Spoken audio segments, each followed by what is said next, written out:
Le agradezco mucho todas sus atenciones y que siempre esté ahí para cualquier duda. También quiero comentarle que mi niño pues ya prácticamente ya está bien de su gripe y de su tos. No fue necesario llevarlo al médico.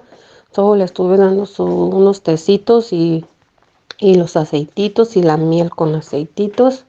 Y después me enfermé yo igual de la gripe de la tos y seguí igual con la miel y los aceititos y gracias a Dios ya estamos ya mejor. Muchas gracias.